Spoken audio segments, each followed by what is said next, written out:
Hello, lovely damsels. I'm Crystal. And I'm Kristen. And this is Damsels After Dark, your favorite book review hangout spot.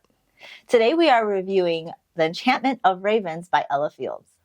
The first half of our review will be spoiler-free, but the second half we're going to dive a little bit more. There'll probably be spoilers, so come back to us when you're ready. If you would like to follow and read along with us, don't forget our reading schedule and review schedule is linked in the description below. Without further ado, let's jump into it.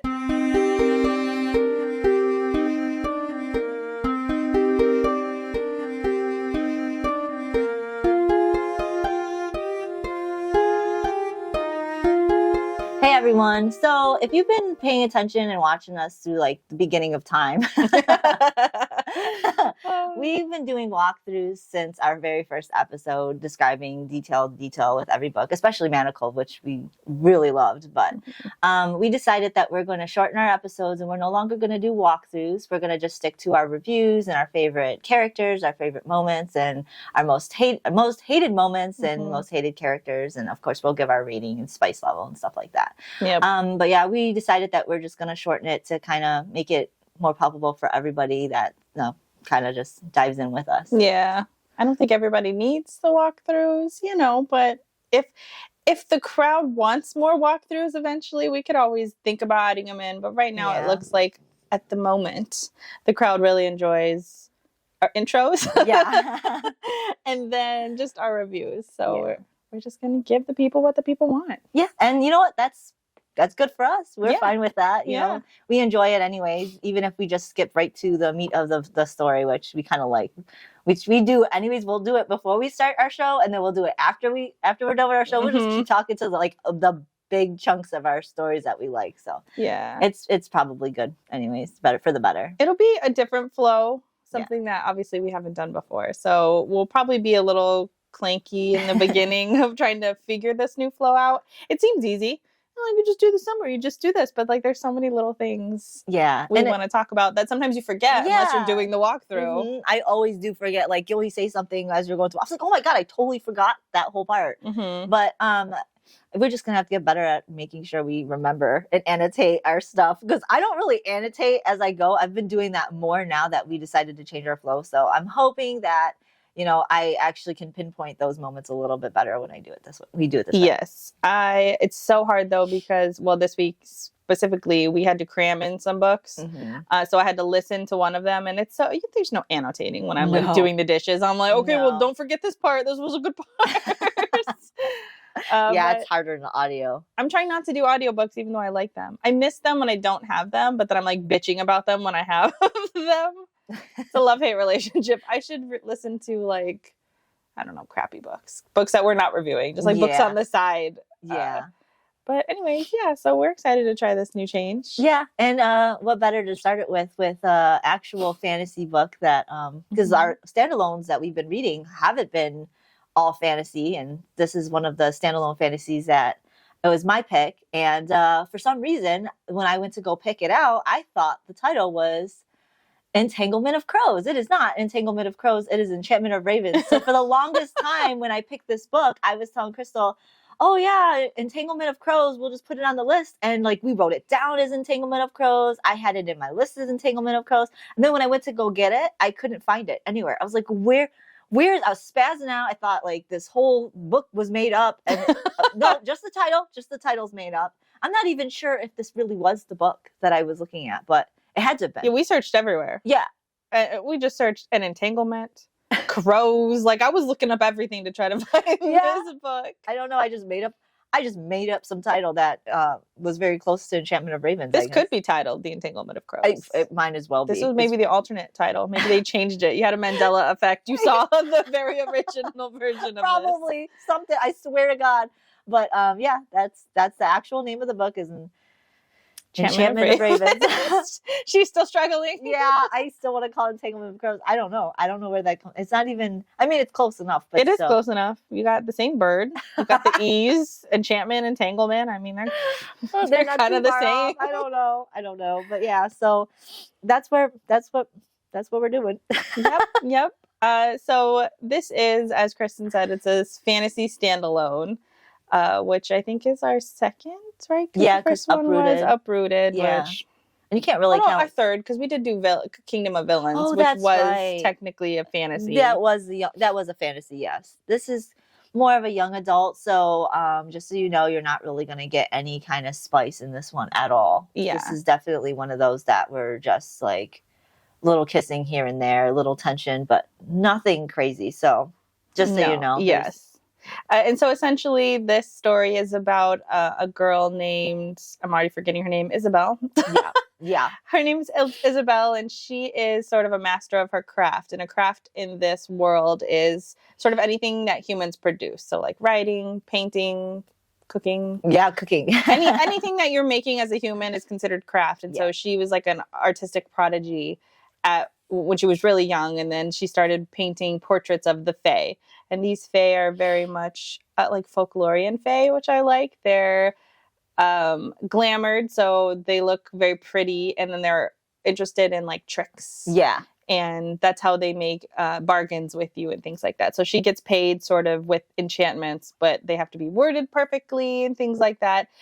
So we meet her in the very beginning when she's painting a portrait for this well-known fairy's name's Gadfly. Yeah. And she doesn't know anything really about him other than that he's just pretty much has lots of money. Yeah, and he likes portraits of himself. Yeah. Like this is like her most visited patron. Well, they come to her place because her place is safe. She got like an enchantment to keep it some safe. Kind of wards, and it's from Gadfly. Yeah, because like every time. Like, so they kind of do this barter system thing where, you know, it's not really money. They do this thing where they give them like, I don't know, charms, or they do some kind of spells over their, you know, like whatever they want. Yeah. So like she's like really well fucking paid by these Fae in a way, because they really respect her. She's really and she's like 17, 18. Yes. And which, you know, I'm going to just go on a little tangent with that. I don't really understand. Some books I get because they're in high school or whatever, but there's no need for her to be 17 in this book. I agree.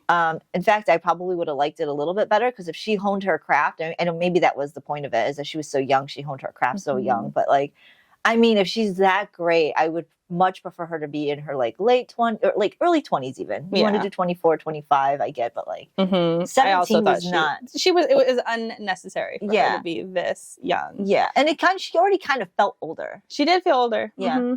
So essentially that's what she does. She does portraits for all of the Fae, and then when we meet her in the very beginning, she is painting Gadfly, and he tells her after she's done with her session for the day that the Prince of the Autumn Court will be coming to her because he wants a portrait painted. And so he just kind of drops this bomb and leaves, and she is freaking out for the rest of the day. He ends up coming to see her the next day, and she starts to paint his portrait. She notices things about him that are already kind of different. He's nice. He doesn't seem to be inauthentic, where most of the Fae seem to be very, again, tricksy. Yeah. Like they want to play tricks. And they can't lie in this book. They can't lie. So even though they're pretty tricksy, you think about it, if somebody can't lie, they have to be good at being able to manipulate, because they have to find other ways to ensnarl you, entrap you, enchant you, you know? So lying by omission or lying by deception in a different type of way. I mean, there's all forms of lying. You don't necessarily have to say the words to be dishonest. You can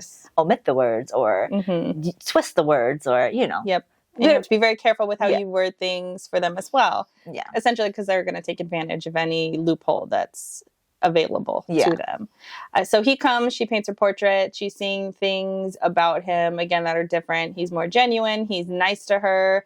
She also sees sorrow in him, in his eyes, because she's struggling to get his eyes right.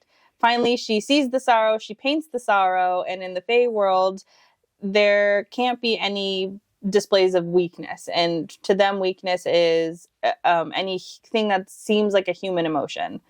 And so she paints that. He goes to his court, he unveils it, and people see he has weakness in him, because again, he's the prince. And so he comes back to her and sort of demands that she be brought in front of his court to atone for the mistake, not the mistake, because he's taking it as a like she did this purposefully to betray him. So that's where the story takes off, is essentially him bringing her back to his court to atone for her sin. Yeah. And, you know, to be honest, like that was one of the things I didn't I didn't really like think that should have been a part of the story. He could have found some other way of making this trek with her across the Fey realm into her court. Like he could have found anything, but it's like that really meant nothing to the story. The fact that she painted, so I mean, I guess it meant something later in the book where she kind of congregated into another kingdom and they used that. But I felt like taking her to court over that and using it to be like, oh, you painted something in my portrait, now everybody's seeing me as weak.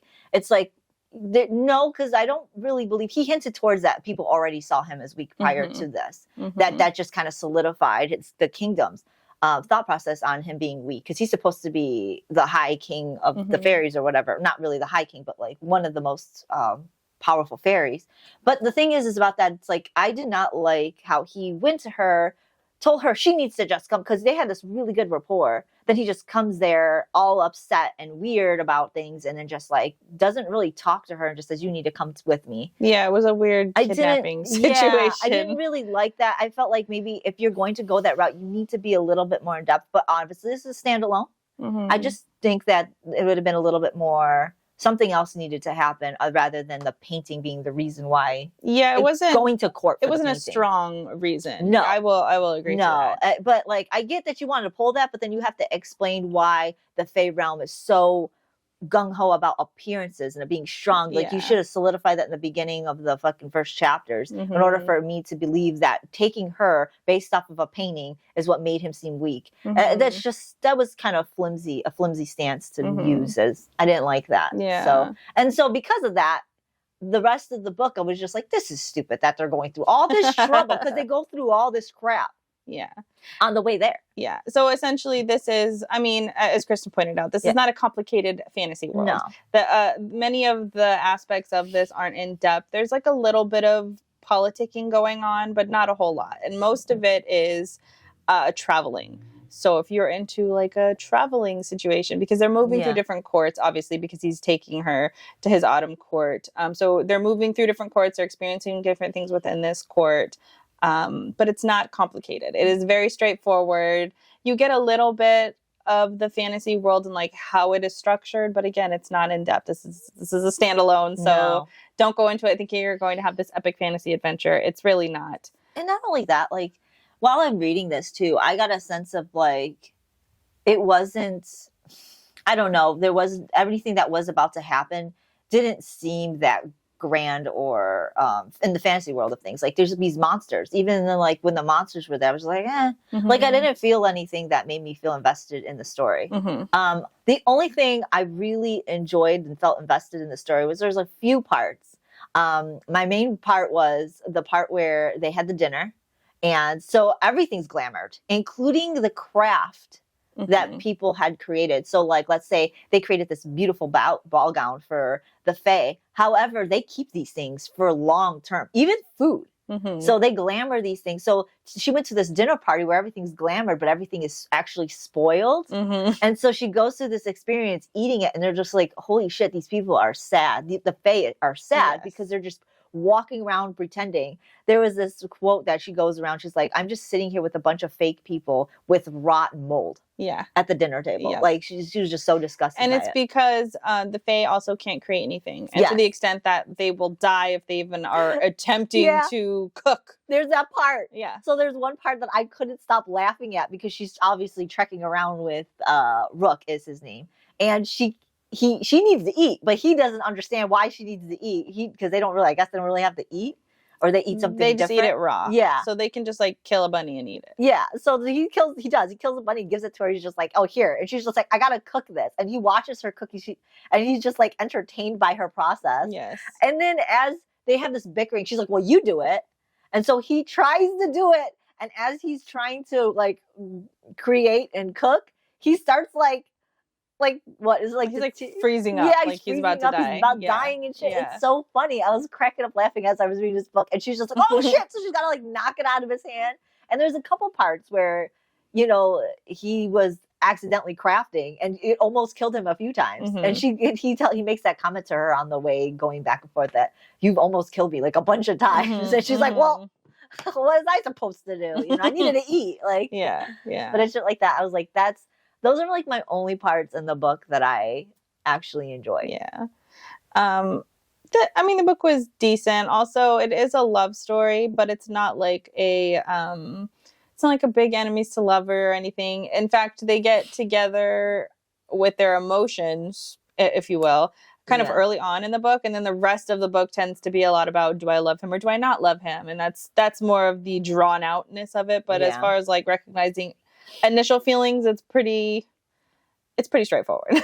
Yeah, there's really nothing that they kind of like, oh, enemies to lovers, I really don't like him, or I think I'd like him. It was just like pretty early on. Yeah. There was infatuation right away. Yeah. And then when we're talking about whether or not she truly loves him, that's what was more drawn out towards the middle of the book. Yeah. But it's not hugely drawn out, and it wasn't like a ginormous centerpiece of this novel, but it was still there. Yeah. It was a part of it. It was part of the novel. But so before we get into our specifics, we'll give our overview, like our general overview of what we thought, and what our star rating was. Oh my God, yeah. You can already tell from Kristen. I didn't. She loved it. Yeah, it was my favorite. No, I gave it a 2.5. I said rounded it up to a 3, but I didn't really want to round it to a 3. I wanted to keep it at a 2.5, but I didn't feel like it was a 2 because it didn't really necessarily do anything wrong. It was just lacking. Mm-hmm. It's like it had a good few points in it. If it didn't have that dinner scene, I definitely would have given it a 2. Mm-hmm. If it didn't have the crafting scenes between her and Rook, I would have definitely been it a 2 mm-hmm. because there was nothing else to stand on. It was just those few moments, because the dinner scene's a big scene. Mm-hmm. The dinner scene is probably like a good 5 chapters. And then the twist where the guy that she's been seeing all the time is, it ended up making it a little bit more of a story mm-hmm. because of just that part. So because of that, I rounded it to a 3, but I did not want to. I wanted to give it like a 2, 2.5. Mm-hmm. But I didn't feel like a 2 was completely bad, like completely the right scoring for that. Yeah. I think I gave it, well, I don't think. I gave it a pretty solid 3. I liked it. There were aspects of this book that I did really like. I liked the glamoring of things. I like traditional fae that can't lie, that are deceptive. I like these folklorian fae. I also liked this idea of like humans having craft and that they really covet this craft. I like the writing of I forget the author's name. Ella Fields? Ella Fields, yep. Yeah. I love her writing. I thought it was really good. It wasn't too overly written, and it wasn't lacking in description. Things were really, I agree with that. Really perfectly described, because this is also the point of view through an artist. So when she's traveling through these different courts, her description of them were really good, because she's in this area that's ruled by the summer court, so she's only experienced summer. So when she goes to the autumn court and when she goes to winter and spring, she's experiencing these things, and it was just so beautifully well done. I also loved her character creation. There's this bog lord or baron lord, I think his name is. This monster was really, really cool, and I liked the idea of it. I liked that things were rotting around her. Rook's powers are really cool. So there are a lot of things that I really enjoyed about this. One of the things that I just didn't like was the adventure was sort of lackluster. Yes. There wasn't a whole lot going on. There wasn't a big thing. There was a big reveal that sort of is twofold, which I didn't see coming. So I was sort of like, oh, okay. So that's why I gave it a 3. There wasn't anything horribly wrong with this. There's not something that I would say I hated this whole aspect. I didn't like this character. I mean, I just was it was pretty good. And it was decent. That's why I was it's a middle ground. So that's why it's a solid 2.5 for me. But I just bumped it up because of that. Because you're not wrong. I completely agree with the idea that it wasn't lacking in the character creation or the magic. It was lacking in the adventure. It was lacking in, okay, you gave me this story, but you're doing nothing with it. It tries to be a big adventure. Yes. We're going on this journey, and then it's it fell flat. Yeah. Okay. So I give you kudos for creating this, but you did nothing with it. How are you gonna have these amazing creatures? Even the forest was amazing. Yes. She went through they had all these little things, or she did all these little things. And you're right, like the author wrote this very well. Mm-hmm. Just there was nothing to it. I was like, the plot to me was just a 3. Mm-hmm. There was no real plot. As with all of our standalones that we're discovering, it should have been more. Yeah. So, and I think another thing that kind of kills me on it is that like I do need some romance with my fantasy, and I wasn't really into Rook. Rook is giving a lot of like man-child vibes, and I wasn't really into it. He does some things where it comes off sometimes endearing, where I'm like laughing at him, and I think he's sort of like cute, like a dopey golden retriever. But then sometimes it translated into man-child, because there was a moment in this book where she has to tell him, "You can't touch me without my consent," and she notes that he has to throw a fit about something before he'll relent the power for it. And to me, that's just like, this poor 17-year-old girl's gonna be taking care of this grown-ass man for a long time, forever. Yeah, and I don't like that. Sometimes it was really funny and endearing, and other times I'm like, no. And it was in such contrast to his cool ass badass power that I just didn't get him as a character. No. You know what he was giving me vibes of? Fucking Dragon from Uprooted. Even though it wasn't very mean, yes, he was still giving me that, I don't want to take care of myself, but you should take care of me. Yes. But I'm going to be this weird way about things. I could see that. It wasn't the anger. It was mostly that standoffish, like, attraction. Yes. That I did not like. Because he never really solidified that. Same as in Uprooted. They never really solidified their affection for each other was going to be an actual back and forth. Mm-hmm. It felt like it was always one-sided. Yes. And that's what I got from Uprooted, and I got that from this. Yes. And I did not like it. Yeah, I don't. And I have a very specific gripe with him, which I will do in the spoilers, but overall, in general, he was just sort of like, blech. And so that sort of killed it a little bit for me. But I did see somebody describe this as a sort of Disney movie fantasy, and I could not agree with this assessment more, because it has that sort of like silly main character attraction dude where he's just silly and dopey but can kick ass to save the day, and then also like they're going on this adventure. So that is what it felt like. It genuinely felt like I was watching a Disney movie version of a young adult. I agree. I didn't really. And it was okay. I liked it in that aspect. Like, if you just don't take it too seriously, it's great. And it has some good aspects to it. But a 3, I'd say a 3. That's, but barely. Like, barely a 3. 2.8. Yeah, that's why I said 2.5. I'm giving it that halfway mark from the 5. That's why I say it's halfway there. It's just 2.5. Yeah, as far as standalones go, you know, it's a standalone. It's the better of the fantasy standalones that we've read, but it's not my favorite. Yeah. But I guess that's it for our non-spoilers, because now we can get into detail about some of the actual specific things that I did not like about this book, and that you also didn't like about this book. Oh, and also there's no smut. We may have. Yeah, I said that at the beginning. There's it's no not romance. icy and it's not spicy. Yeah, this is nothing. It's nothing. It's just tension. Yeah. So spoilers. Spoilers. Because I'm already on the Rook tangent here, I'm just going to say I fucking hated the fact that this grown-ass man-child is carrying around a locket from this first love, who also has blonde hair. That just threw the romance out the window for me, because at this point, I'm thinking that you're trying to replace the first mortal that you loved, with our new girl, who's, you know, me, because you're reading it as like, oh, this is me. No, I don't like this. This, to me, felt very, like, cringy. Like, it was horrible. It's almost like he fell in love with one mortal girl and he lost her because she didn't love him, but he's still carrying around this locket with her hair, and then he finds this other girl that he's like, oh, I like her. I'll like her. I'll take her. And she likes me back. So this is this is like the replacement. Yeah, like the one you could get at the thrift store. Like, I'm just going to get this one now because I can. Like, that's so horrible. I hated it. I did too. See, yeah, like you were saying before, like you could have done anything with that. You could have made it an actual love who did love him, for the first human that was killed in his path. Like, the possibilities are endless of what she could have written here for this. And the fact that it was the same color hair, the fucking first love. I hate all of it. I hate it all. Yeah. It angers me to my core. Yeah. Because this is supposed to be the love interest of this book. I'm supposed to be into this person. And this just pisses me off. Yeah. I understand why. Because I just completely took it out. Like, it didn't exist to me. That's probably why I can't remember it being one of the hated parts. But it is a hated part of mine. I just can't remember it because I choose to be like, ew. If it's not a traumatic event in the book and it's something that is kind of just like a hate that's just so I just like forget about it. And so you bring it up and I'm just like, oh yeah, I hated it. Like, oh, it's disgusting, you know? It's just, I really need my fantasies to include a little bit of romance in here. I need to be into the romance person. I take that back. I don't need to be into the romantic person here, but I need to at least like them. But this to me was like DNF. Yeah.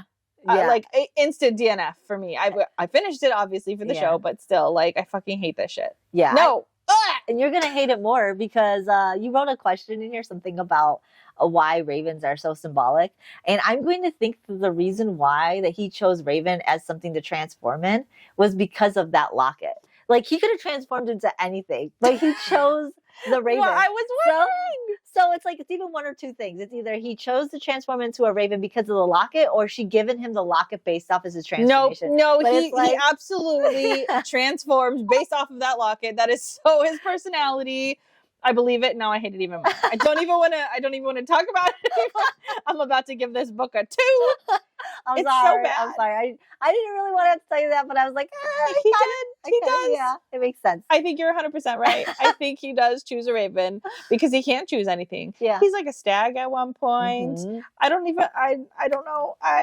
He does choose Raven. And the thing is that he's so insistent on ravens too at some point to like protect her, which is so impractical. Yeah. Because she wants like warnings for if danger or if she's going to die or something like that. And he's like, well, I'll summon, if there's 5 ravens, then it's kind of you're in danger. If it's 12 ravens, you're going to die. And then you have to sit there and count the ravens and you don't know if you're going to die. And or you're just traipsing through the floor like there's ravens fucking everywhere. That makes sense? Yeah. That makes sense. I'm sorry. Fucking, it's okay because I didn't like him anyways. But this is just. But you did like him turning into a raven, which is cute, by the way. I did. Those were some of my favorite parts. Were him because again he carries that same like dopey energy into being a raven. There's a part where she's like getting dressed or something, and he's like trying to peck his way in through this like window that he can't get in. I don't know why I love that part. Yeah, but that is a really cute part. But now it's tainted. I'm sorry. It's okay. He deserves it because it's absolutely the truth as to why. Yeah.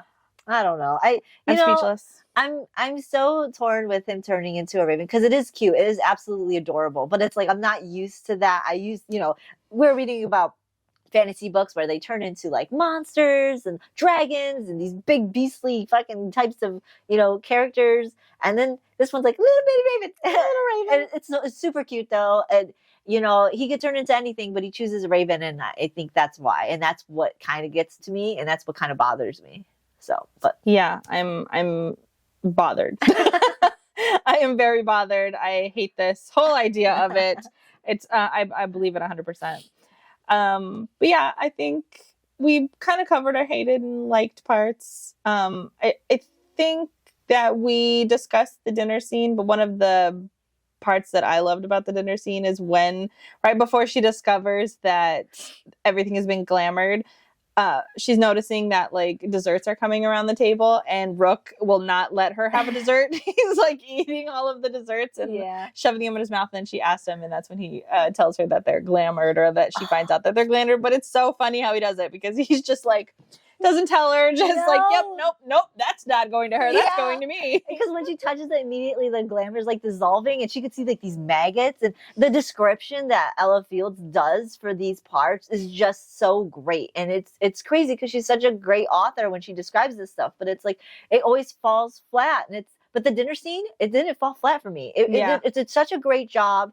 Just at one point she's even turned into a rabbit, and I love that part, and it's all within that dinner scene area. And the rabbit part is so cool too, because like you're in her mind for a little bit of it as she's transforming into it, and then her conscious slowly starts to slip away into just pure instinct to be a bunny, and it was done so well. It was. And another part that I really enjoyed, I liked about it, is that there's like this well that makes humans fae, but the only way that fae will allow humans to turn into fae and drink from it is if they are like such a prestigious crafter. But then when they drink from the water, they are fae and they no longer can craft. So that story is so interesting. That is so interesting. And we even get to meet a mortal who was top of her craft as a writer and drank from the well, and now she's like this robotic sort of being that just lives among the fae. So it was nice to see, because our main character Isabel doesn't want to drink from the well, and then so meeting this person almost solidifies the fact that she does not want to be that, because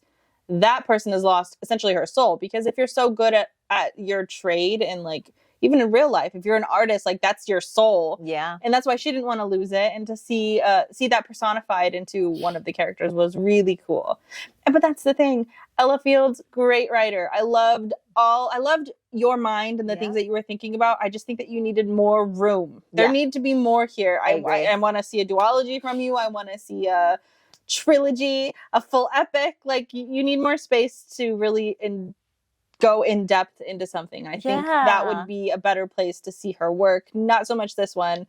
Maybe a first time. Like, if this is your first fantasy? Yes, I agree. Like, this is not something that you would read if or enjoy thoroughly if you are a big fantasy buff. This is something like you could dip your toes in, like, because it's not too lengthy. It's not too descriptive where you get bored with the world building, because the world building is just kind of thrown at you. Yeah. Like, the environment of the Fae's realm is just kind of thrown at you with their magic and stuff like that. So it's easily digestible. It's easily like believable, and her world that she creates really quickly. So if it's something that you've never read fantasy before, but you kind of want to dip your toes into it, especially in the Fae world, I think this is a great read for that beginning, because it's a pretty good.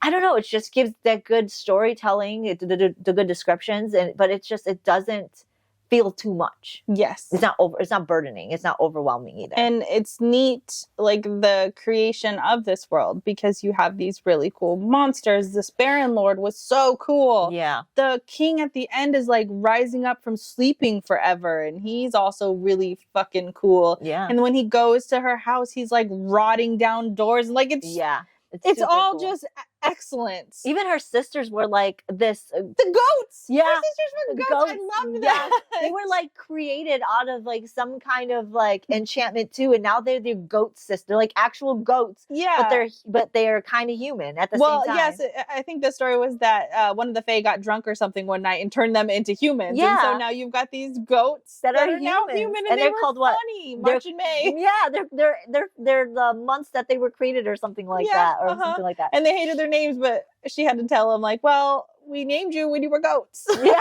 But you knew these names when you turned to humans, so we just kept them. Yeah. I loved it. All of this was so good.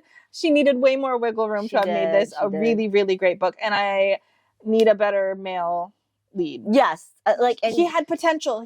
His magic, he got me with the magic. I was feeling the feels, but then the personality was just like it gave me that it gave me some kind of like vibe from our previous book that we read, Uprooted. It gave me those vibes, their relationship to each other. It gave me those, and Rook may have not been mean intentionally or rude the way that the dragon wasn't Uprooted, but it still gave me that standoffish, no connection type of vibe. And I just felt like man-child. He was just a man-child. And so was Uprooted. The guy was a man-child too. Yeah. And that's why I felt like there was no love interest. That's not sexy. That's not something.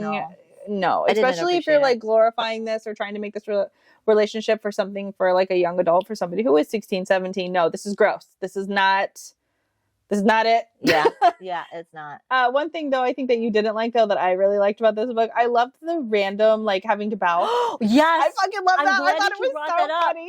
I'm glad that you brought it, because I forgot all about it. I hated it so much. I hated it because I can imagine just being the Fae and I'd be like, oh, this bitch. Yeah, this bitch is fucking bowing again or curtsying. Hi, like, nice to meet you. And they like had to bow down. They had to have manners. Like, she did it in a time too where she's trying to get out of being captured or being whatever. But like, I get it. She's trying to use this. She really has nothing else to use against them. But this is what she uses, and it's like, and the fact that like it's curtsying is just so silly. It's so silly, and it works so good, and I loved it. I loved every bit of it. It's funny because I know the reasons why you like it is the exact reasons why I hate it, but I don't really hate it. I just feel like it's aggravating. Yeah. And like reading about it was aggravating because it's like, oh my God, it's like waiting that somebody stopped in traffic at a red light or a green light. And it's like, go, just go, just go. And she's just like bowing. I'm just like, just go. And everybody has to bow before they can go to the light. She's doing it constantly. And it's like, oh my God, stop. I liked it. Oh, another thing that I like too that I want to talk about is when she was creating paints. from like the environment. Oh, yeah. And she was using like, she's like, I need eggs as like my solution, and then go like get me this flower and this berry. Yeah, and then that she's was sitting really there with all cool. these teacups around her, painting people with paint made from egg yolk and Yeah. the world. That was really cool. I That was loved really it. cool. That was so cool. It gave me Hermione foraging vibes, except with the less no danger, because she loved wasn't it. getting really in danger. But No, she well, except for turning into a bunny. a bunny, but Yeah. that was fun. Yeah. Yeah. But anyways, all around, it was good. It had great ideas. It had great writing. There was just some falling. It was lackluster. There was lots of build up, and then the end was kind of just like, Yeah. okay, she becomes a Fae Queen. Yeah. But she's mortal, so, and she's never going to be Fae. So is she just gonna be a mortal queen for 10 years and then die? And she's supposedly in love with Brooke, and they're like kind of together. So like, I don't know what that's gonna happen, because he lives forever. Also, she destroyed the well. So even if she wanted to be a queen forever, there's no way to do it. Yeah. I don't know. Weird ending. I have questions, but it is what I don't know that I wanted to learn the answer to my questions anymore, Kristen. I'm good. I'm sorry. I don't want to supply anymore. Anyways, so this one was okay. Yeah. Wasn't our favorite, but next week we are doing The Darkest Part of the Forest by our favorite Holly Black. Oh yes, can't wait. I'm so excited. I'm so excited too. And she did, if you've been following us, we did The Cruel Prince and we loved her. So we had to add another one of her standalones. Since we're in standalone season. But that will be for us for next week. So if you're interested in joining us, we will be back here on Wednesday, and we're on all the socials. So you can follow us: Instagram, TikTok, Spotify, YouTube if you're on Spotify. Yeah, don't forget to like and subscribe and follow us on whatever it is that platform it is you're watching us, so you can keep updated on everything we're doing. Also, we're just going to throw in there, you may have noticed that the lighting is weird because out of fucking nowhere, the power went out. Yeah. So if you're like, why are these girls lighting all over the fucking place? That's why. Yeah. We're doing our best over here, guys. We're trying. We're trying so hard. All right, guys. Well, we'll see you next week. Bye. Bye.